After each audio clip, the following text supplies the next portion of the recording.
When I was at Purdue 2 years ago and gave a talk to a couple thousand students, there was a huge gallery. I had a Q&A afterwards, of course, largely a non-Christian audience, and a question that came up frequently, more than once in different forms, had to do with the historical reliability of the Gospels. In particular, the question of whether Jesus story was just a rebirth of the dying, rising God mythology of ancient times, and some had fancies there are similarities between these ancient myths, Osiris, for example, in Egypt, and the life of Jesus, and so they presume then that this is simply a copy job that's being done, a recycled redeemer kind of thing.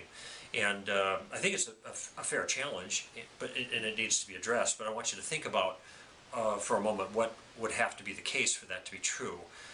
First of all, the myths in question would have to come before the account of the life of Jesus. Okay?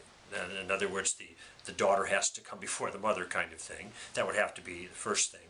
The second thing is that there would have to be a meaningful relationship between the details of the myth and the life of Jesus of Nazareth. In other words, there'd have to be some kind of close correspondence to the details before I think it's fair to raise the question. And the third thing is, there would have to be little or no independent evidence for the accuracy of the details of the life of Jesus that we find in the primary source documents, Matthew, Mark, Luke, and John. And let me tell you why that last point is important.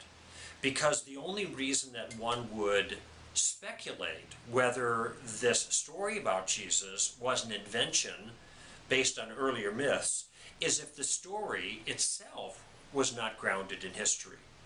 If we have no good reason to believe the story actually reflected historical events in the first century, then we might ask, well, where did the story come from? And then we can look to these earlier myths as a possible explanation. Those three things are important. And when you put it this way, the force of this objection or challenge completely dissipates. For one, many of the so-called similarities between Jesus and these ancient dying and rising messiahs don't show up until after the time of Jesus. So the Gospels come first, and then these accounts show up that reflect some of the details. In fact, the details that are most like the person of Jesus are in the accounts that show up after the time of Jesus, not before the time of Jesus. Secondly, when you look at those details that we can actually demonstrate came before the time of Jesus, it turns out that there's almost no similarity at all. Vague similarities like, the gods die in the fall, and this would be the agricultural gods like Baal and Ashtoreth. They die in the fall, and that's why the crops die and winter comes, and then they are reborn in the spring. They rise again in the spring, or the sun dies in the evening and rises again in the morning when it comes up again. So this is the vaguest similarity. In fact, it's not even fair to call these things a similarity with the life of Jesus.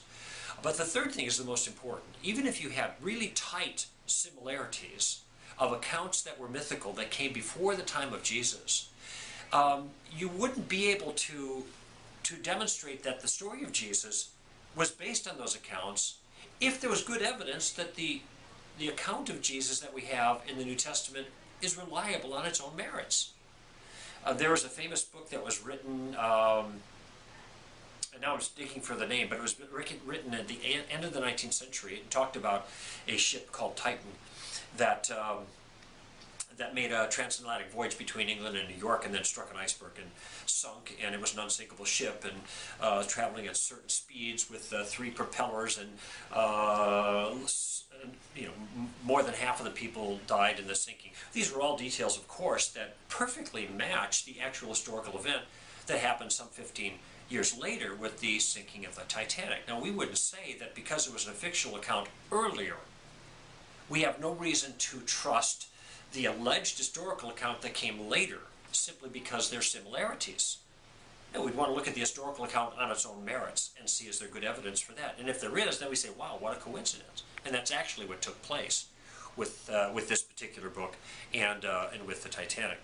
And in the case of the Gospels, what we have is we have an account of the life of Jesus that is well established on historical documentation and historical evidence itself. In other words, on the merits, we have good reason to trust the story.